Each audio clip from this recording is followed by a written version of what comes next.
your holy temple, in this your holy place, for we will rise to Zion's heights to praise and glorify, unified. Yah, we love you. Oh, Yah, we love you. And an expression you've given us in the natural to communicate, you just don't get it. But Yah, we love you. Receive our worship. Receive our praise. Receive the glory we shifted back to you. We're mindful of who you are and whose we are. Y'all, let your word come forth today. Let it fall on good ground. And let it fall on the good ground of our hearts. Take root and grow. Let it come forth clear. Let it come forth sounding. And with precision and accuracy, we give you glory as our minds are ready to receive. In the name of Yeshua HaMashiach. Amen.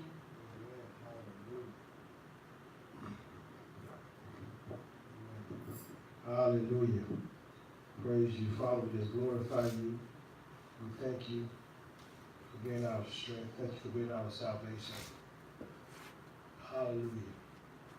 We understand that we need you. Without you, we can't make it. Life is not worth living without you. We understand that Yeshua is the bread of life. Father, he said we can come before to you in his name. And you'll respond to us.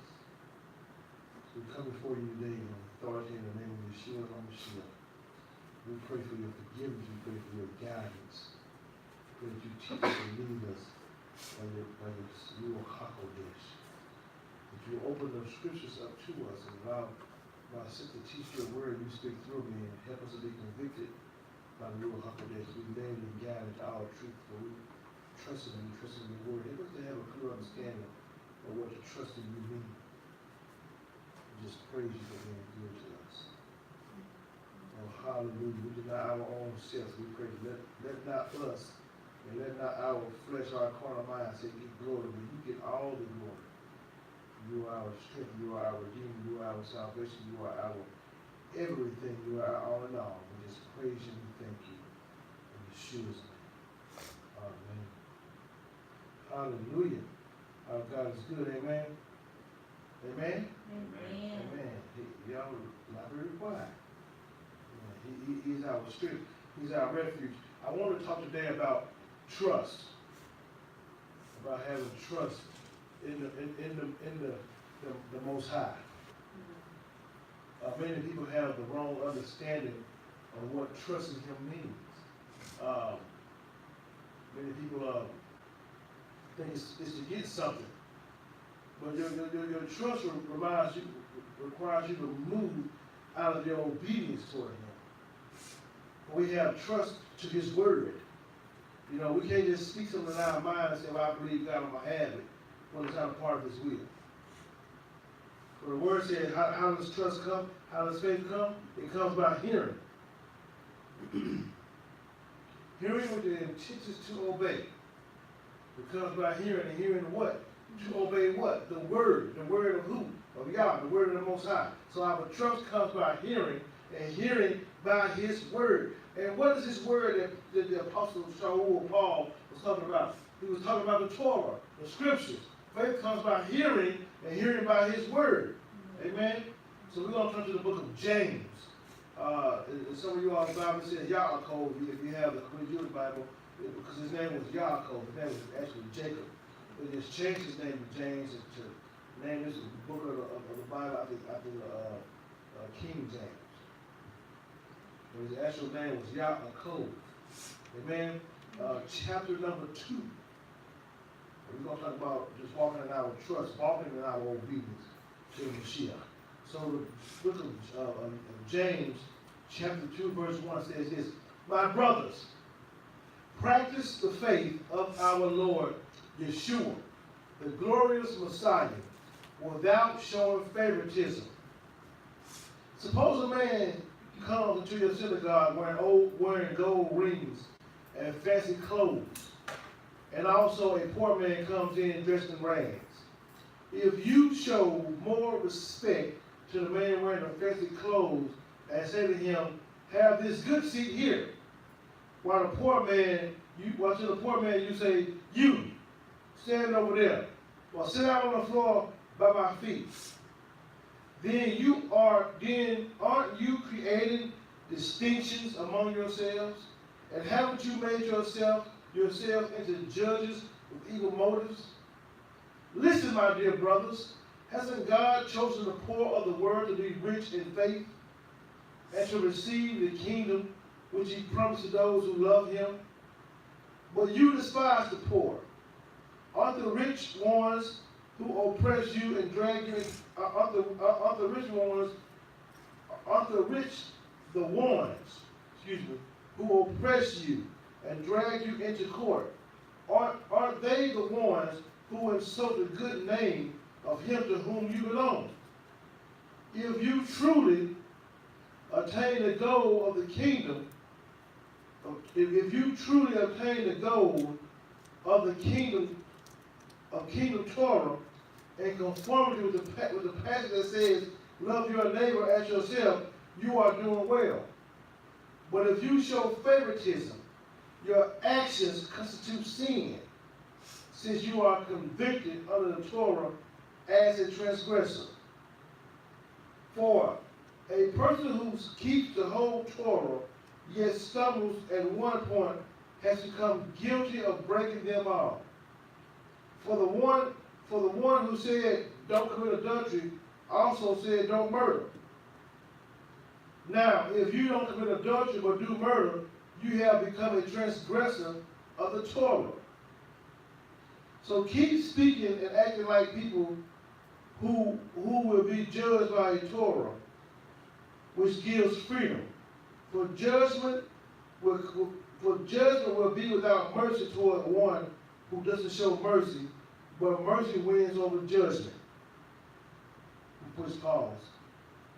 We got Yaakov, James, who's actually also the half brother of the Mashiach, Yeshua.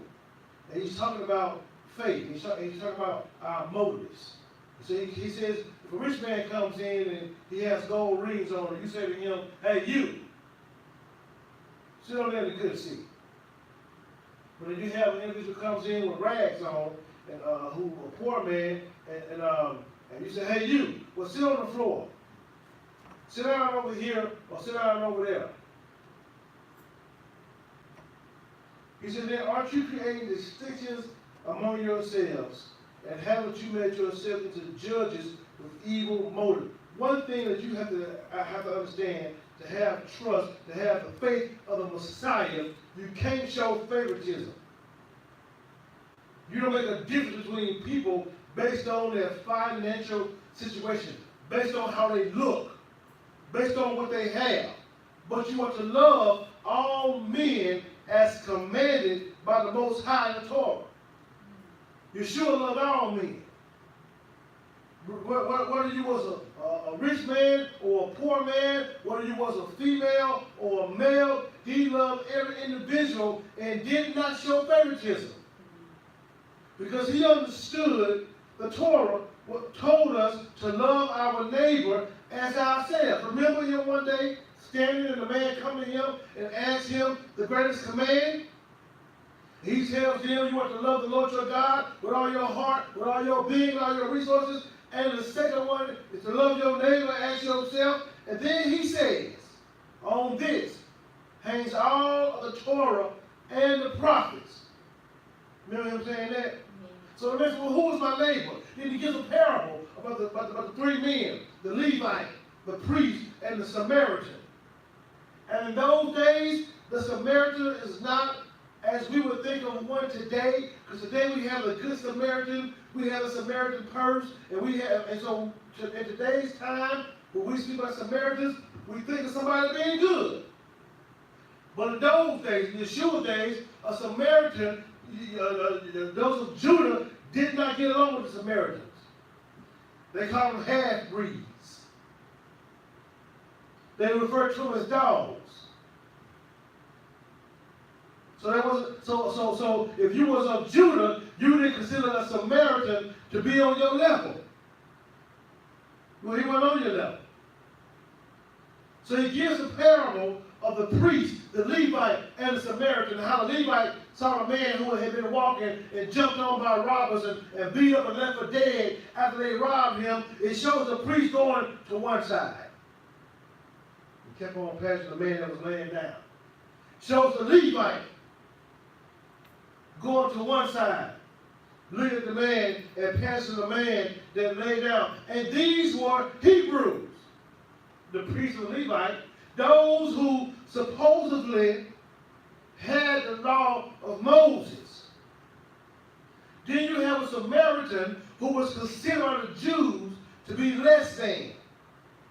He stops, he sees the man, he stops, tends to the man, picks the man up, take him to an inn, give him help, tells the innkeeper, go ahead, spare no expense, and whatever he needs, get it. And if you overspend, then when I come back, I'll take care of it. And he loved the man. So he said, who is the man's neighbor? The one who helped him. Well, the neighbor to that man was the individual's enemy. One who he probably would have considered less than him, but he responded, help. So he says this, practice the faith of our Lord, of the Mashiach, Yeshua, the glorious Messiah, without showing favoritism. Be there for the need of anybody, regardless of who they are, regardless of how they carry themselves, regardless of how they act, regardless of whatever class they come from. Don't show favoritism, but show the same respect. Show the same consideration. Show the same love. For as it is written in the Torah, you are to love your neighbor as yourself. Verse 10 says in James 2:10 says, for a person who keeps the whole Torah, yet stumbles at one point, has become guilty of breaking them all. For the one who said, don't commit adultery, also said, don't commit murder. Now, if you don't commit adultery, but do commit murder, well, you have become a transgressor of the Torah. Why? Because sin is a sin. Murder is a sin, like adultery is a sin. As a matter of fact, it's an intentional sin. It's a high-handed sin. So you have a responsibility to keep the entire Torah, not just a particular part of the Torah that you think that you should keep. But you are to keep the Torah as Yah commanded. For verse 12 says, keep speaking and acting like people who will be judged by a Torah which gives freedom. For judgment will be without mercy toward one who doesn't show mercy. But mercy wins out over judgment. So judgment will be without mercy toward an individual who don't show mercy. And that's true, and that's real, because how can you expect for Yah to show mercy toward you when you won't show mercy toward your neighbor? And your neighbor is in the individual that's alive on this planet, whether they are a believer or an unbeliever. You are to love them. Yeshua said, don't be without the world, because the world loves its own. The world loves those who love them, and don't love those who don't love them, but rather you love your neighbor as yourself. You show mercy towards your enemy. And if you show mercy towards your enemy, then mercy itself will be shown towards you. See, the Torah does bring freedom. It shows you how to please God. It teaches you how to live by your trust. We never said the Torah brings salvation. Yeshua the Mashiach gives salvation. And then when you have your salvation, he seals you with the Ruach HaKodesh, put the Torah on your inner parts. And he frees you up by giving you the ability and the aid and the efficiency to live out the word.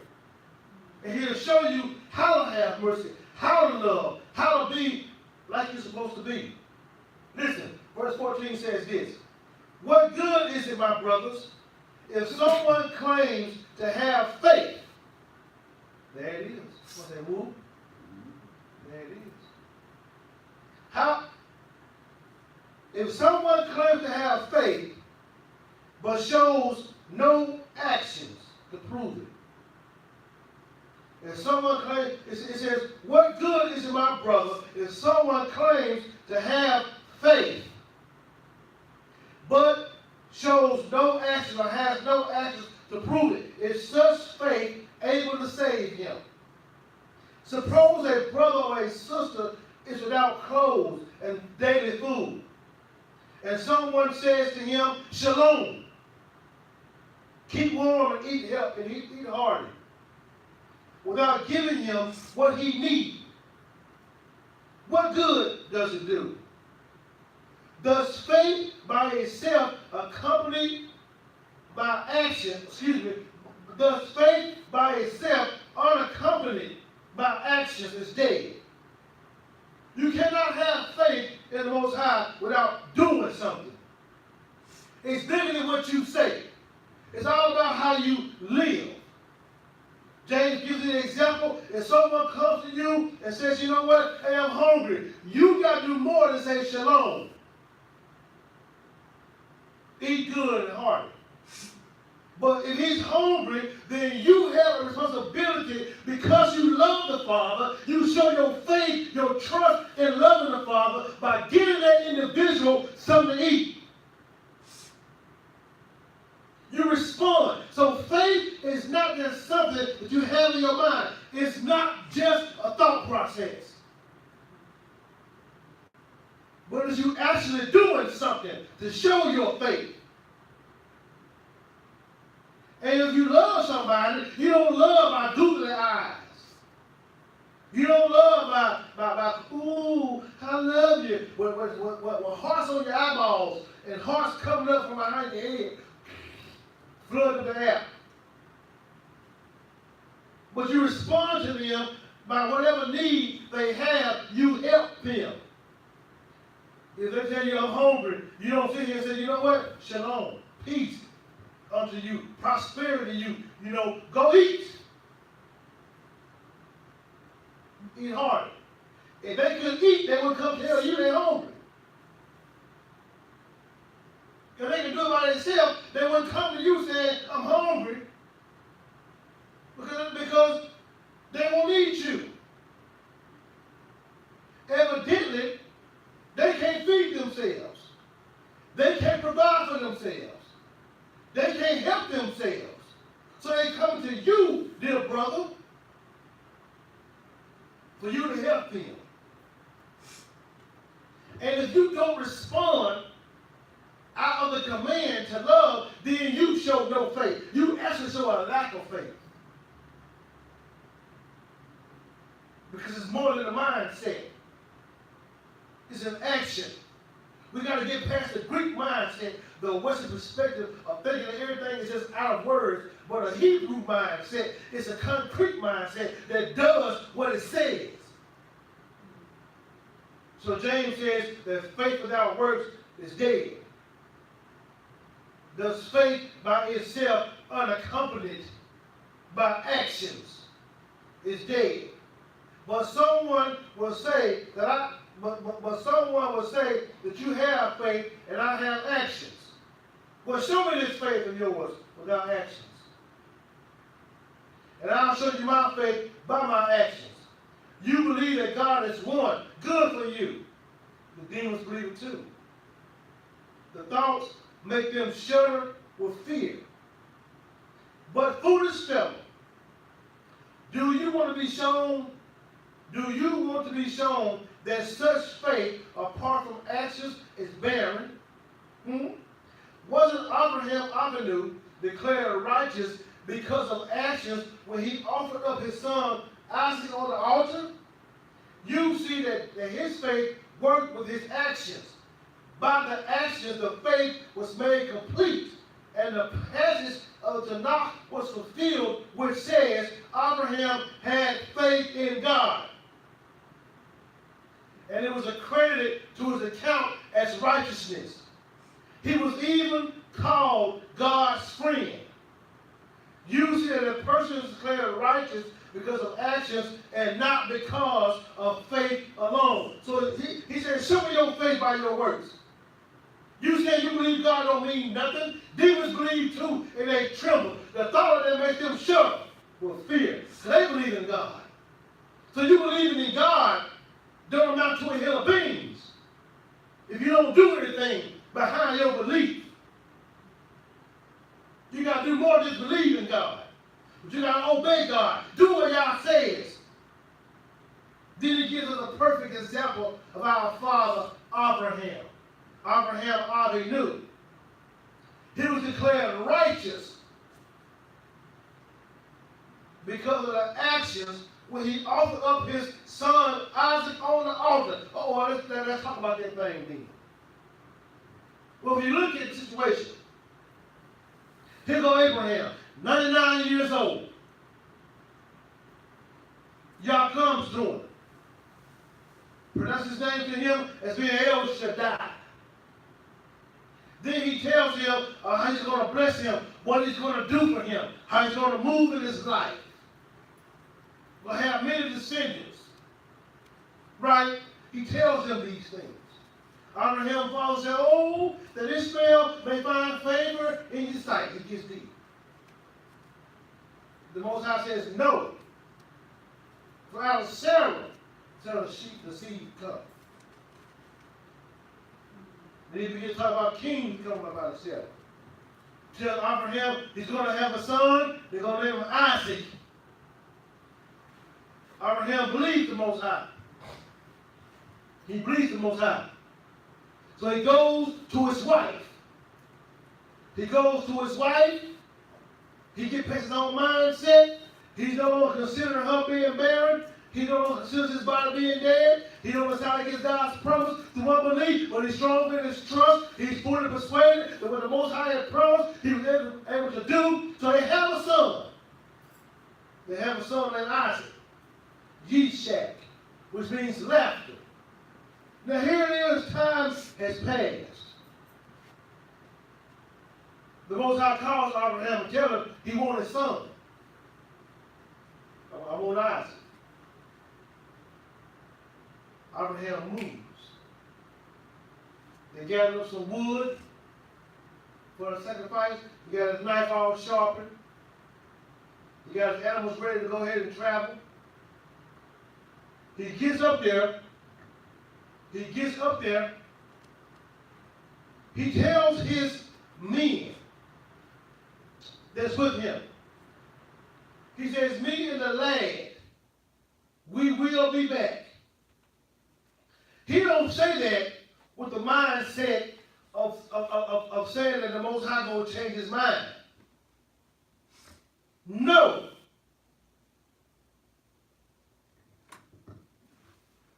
He says with the understanding of the promise that the Most High had already given him them many years in the past when he told him that out of Isaac the seed was going to be. So even if he was to kill Isaac, he knew that the father would have to raise him up because the word was said, the promise comes through Isaac. Let's go to Romans 4.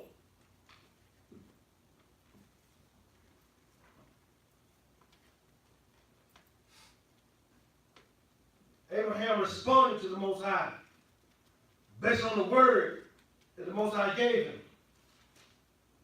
We said trust comes by hearing, right?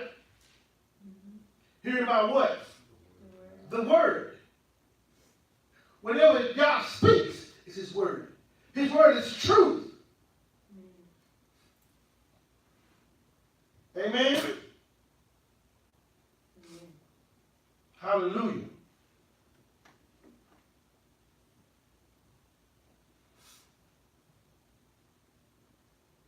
Y'all ready? Y'all ready? Verse 9, 4 says this. Now now is this blessing for the circumcised only, or is it also for the uncircumcised? For what we say that Abraham's trust was credited to his account as righteousness. But what state was he in when it was so credited? Was he circumcised or uncircumcised? He was uncircumcised. Not in circumcision, but in uncircumcision. In fact, he received circumcision as a sign, as a seal of the righteousness he had been credited with on the ground of the trust he had while he was still uncircumcised. This happened so that he could be the father of every uncircumcised person who trusts and thus has righteousness credited to him. At the same time, to be a father of every circumcised person who not only had been who had the brit malah, or the circumcision, or the being cut, but also follows in the footsteps of the trust which Abraham Avinu had when he was still uncircumcised. For the promise to Abraham and to his seed that he would inherit the world did not come through legalism, but through righteousness that trust produces.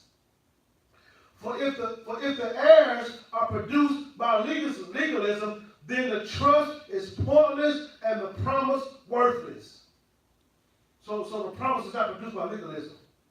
The heirs didn't come by legalism, by him working toward it. It came by him trusting. It wasn't that Abraham could do it anyway. He was at a point that he had no other alternative. He could work. He couldn't get his own self up. He was impotent. What he could do? Because even if he could get his own self up, he couldn't bring Sarah's womb alive.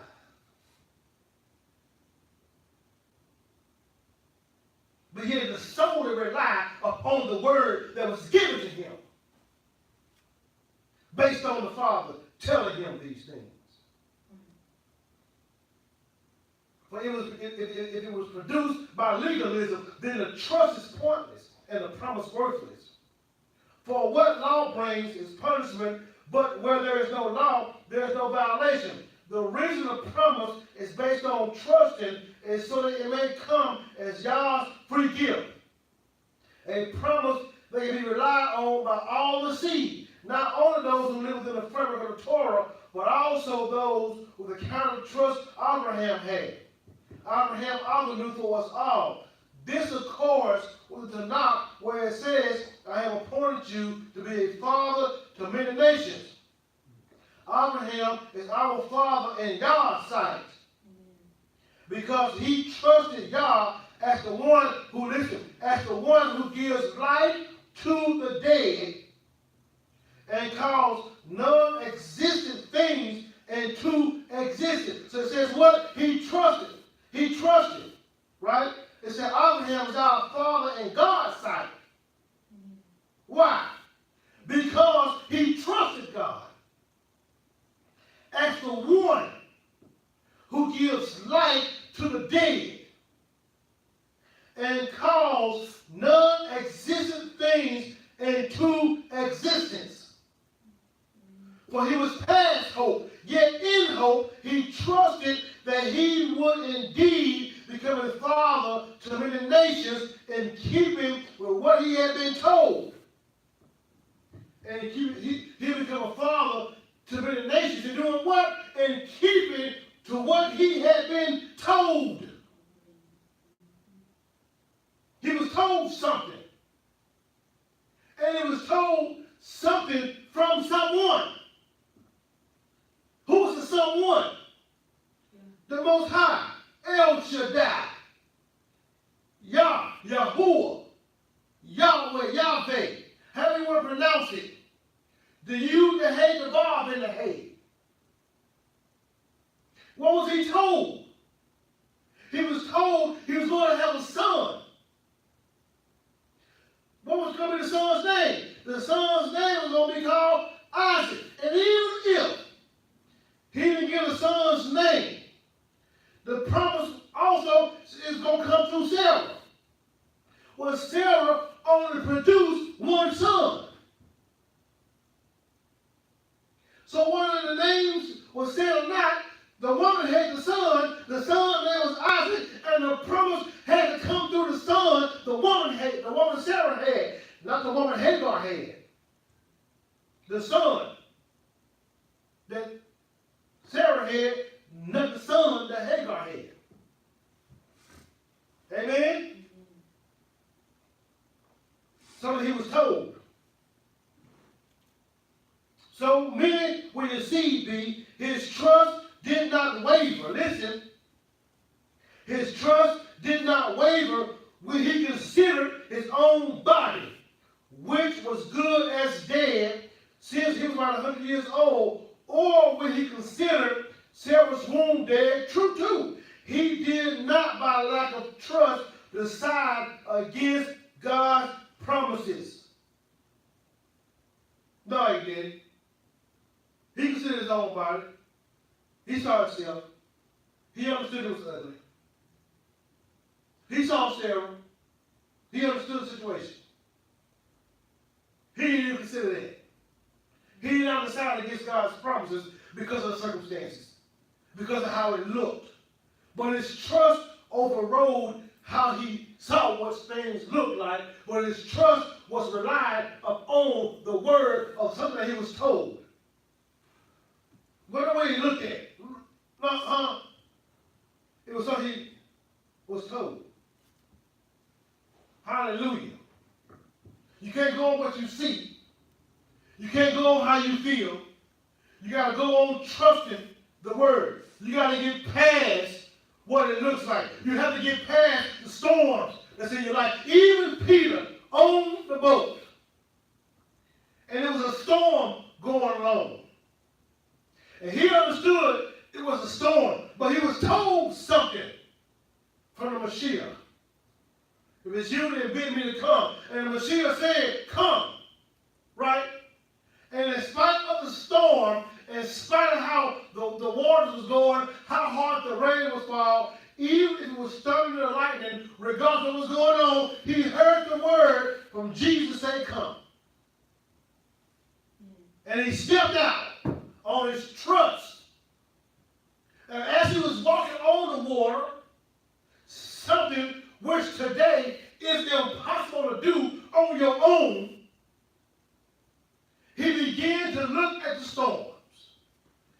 And as he looked at his circumstances, he began to sink. But he did something when he began to see his circumstances. He cried out, Lord, save me, help me. And Yeshua immediately grabbed him and raised him back up, and they walked back to the boat.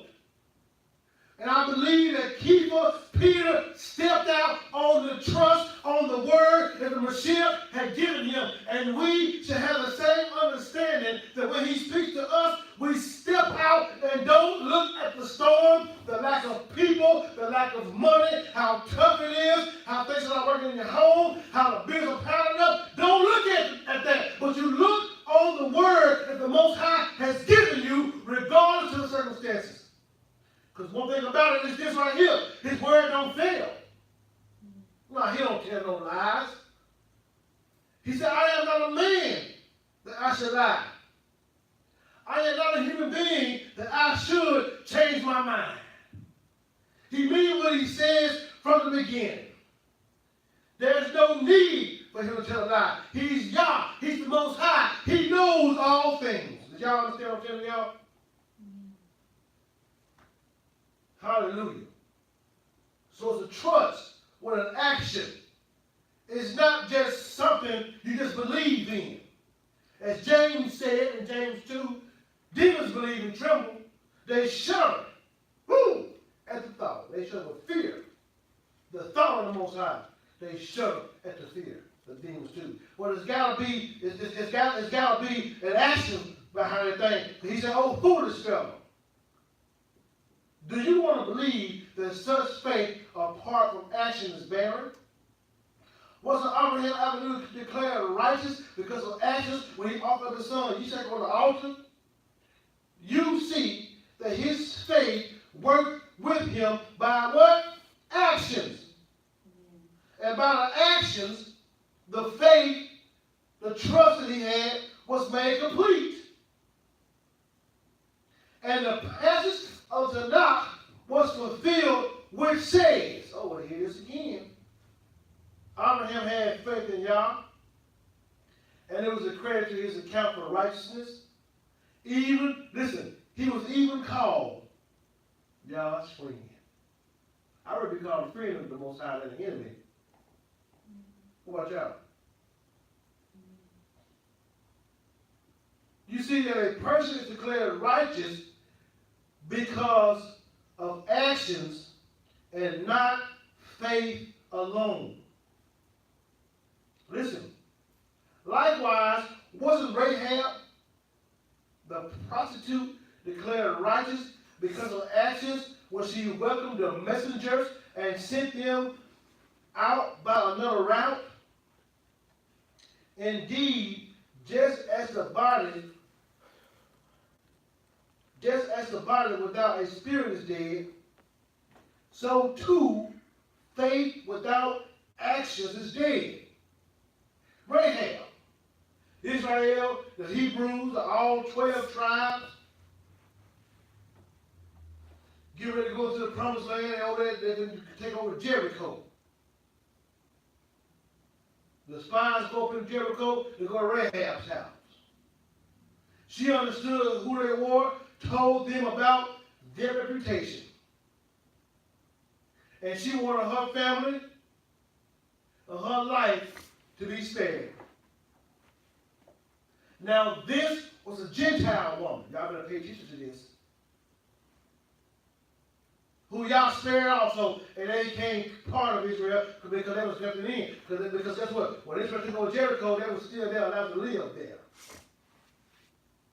And it was her trust. And because of her trust in the word that was given to her from them, she hid them and sent them out another way so that they would not be harmed by the people of the city who was looking for them. They tell them, put the red string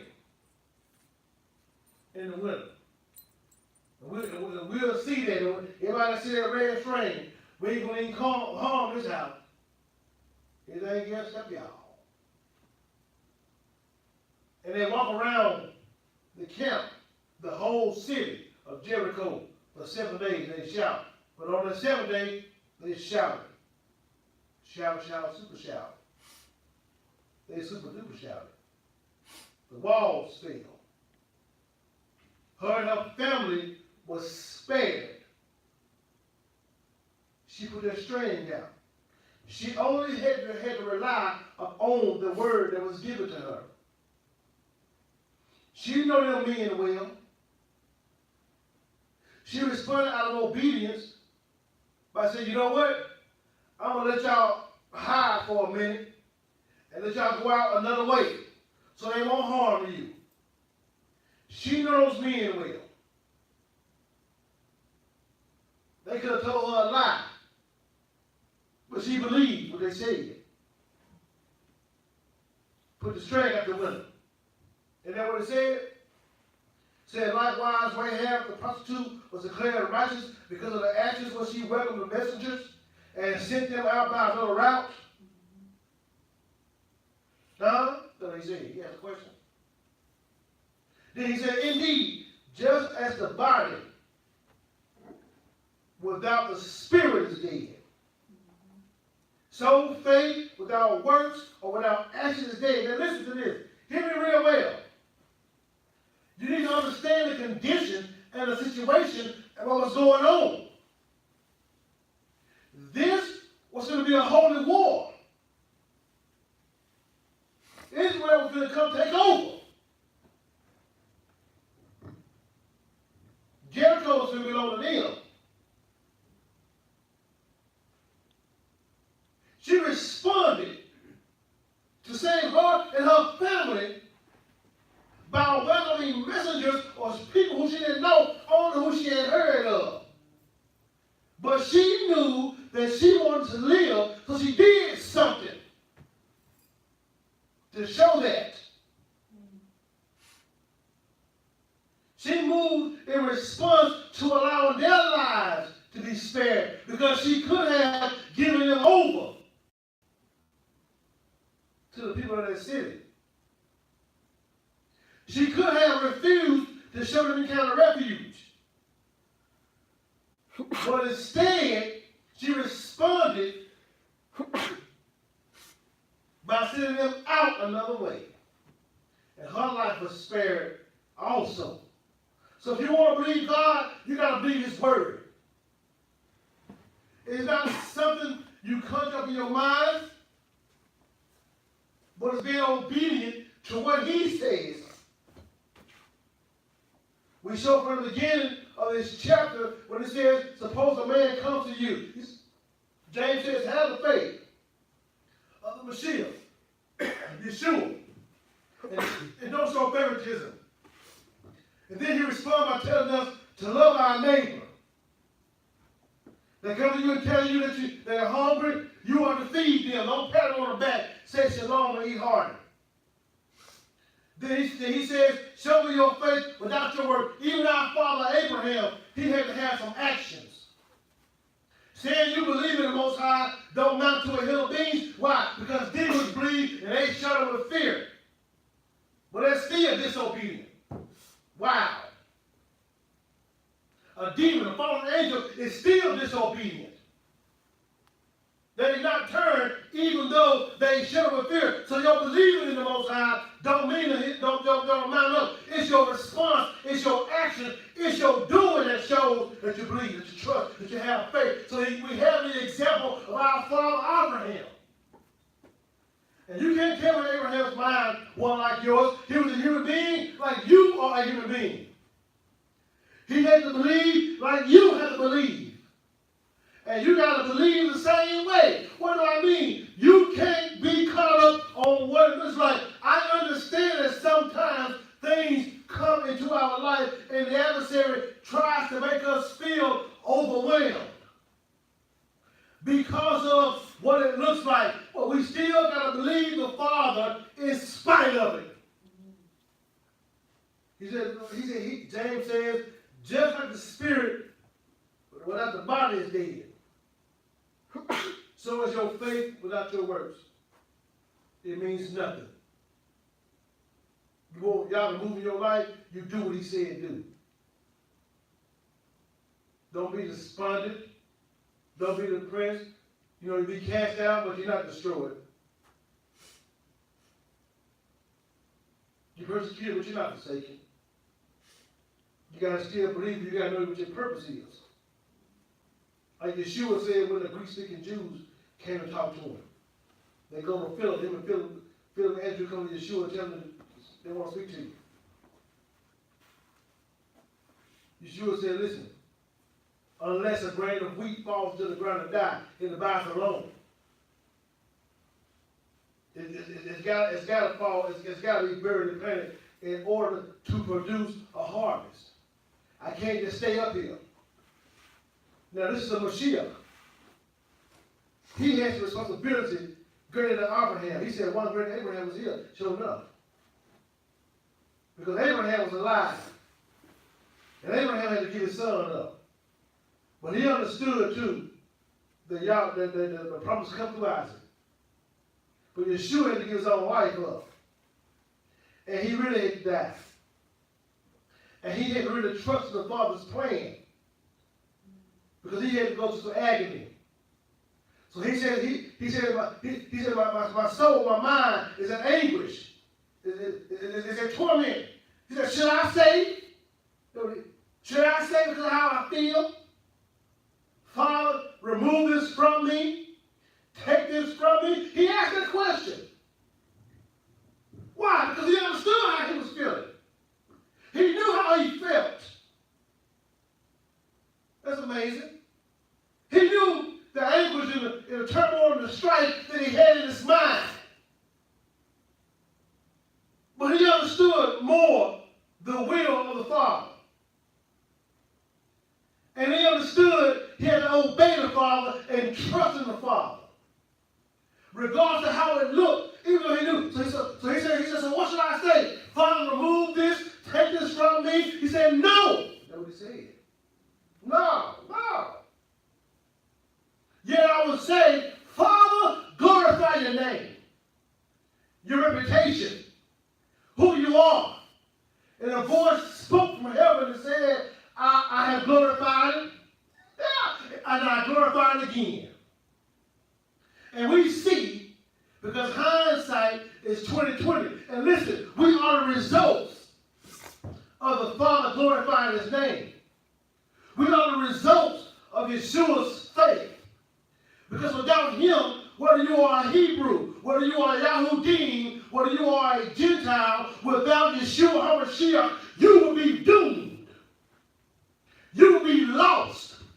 You will be destined for hell. You will have already been in judgment, but because of his trust, because of his obedience, we have life, and we have that more abundantly. And he said this to Nicodemus. He said, be born again. And then he said, as Moses lifted up the serpent from the earth, so shall I be lifted up.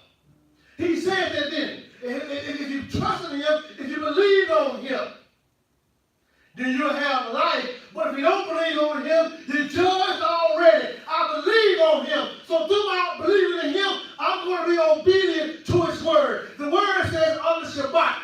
I'm going to honor Shabbat. Even if man forsakes me, I'm going to honor the feast. Even if man forsakes me, I'm going to do what the Yah has commanded me to do. Even if man forsakes me, because I got to respond to the word of the Most High and not respond to circumstances and situations. So you want to have true trust, you want to have the right kind of trust, you be obedient. You follow the word of the Most High. Somebody tell you they're hungry, you feed them. They tell you they need you, you respond to the need. You need to be the listening ear. Even if you don't like talking to people, even if they get on your nerves, even if their breath stinks and you got to smell it, you still need to be obedient and hear what they got to say. Yeah, I know. You want to watch a football game and you like Roll Tide, and you like the Auburn Tigers, you like the LSU Tigers, you like Kentucky, whoever you like. You know, you like NFL, whatever you like, and your team is coming on. The big game coming on, but your brother over here needs to talk to you. Put down the remote control, turn the TV off, and listen to your brother need. I know that's heavy. I said football because down here in the South, everybody big on football. And a lot of folks fight you. We had a man that kissed some trees a couple of years ago because they hit all types of laws. That's how big football is to a lot of people in the South. It's idolatry to some folks. It's a false god. But you got to get past yourself and what you desire, what you want. And you walk in the trust that you have in the Most High, and he will bless you. Amen? Father, we thank you for your mercy. We thank you for your goodness and your loving kindness. Thank you for being our strength and our salvation. Help us, Most High, to trust in you, to walk in that obedience, not just say it out of our own mouth, not just say it to sound good, but to actually live out our trust in you by being obedient, by loving our neighbor as ourselves, by not committing murder, by not gossiping or backbiting, by not lying on people, but help us to walk true to your word, to know, to understand that if we do disobey, you will punish us. But if we obey, you will bless us, and you'll be with us, and we have favor with you. So teach us, oh God, how to be obedient, how to have that trust, how to love you according to what you said. Yeshua, you said, if you obey my commands, love me, we can pray to the Father what we will, and he'll respond to us. So help us to remain united with you, to obey your commands, to love you, to show our trust, show our obedience, so we can get great results from the Father. We understand it's not about material things all the time, but it's about having a place in the kingdom. It's about having an eternal life and about having that favor with our Father. And we thank you for it, and we glorify you for it. In Yeshua's name, hallelujah. Amen. Amen. Hallelujah. So Brother Malachi supposedly had been up here already. We're going to get him to come do the Arianic blessing. Amen. And then we're going to dismiss. Hallelujah. Hallelujah.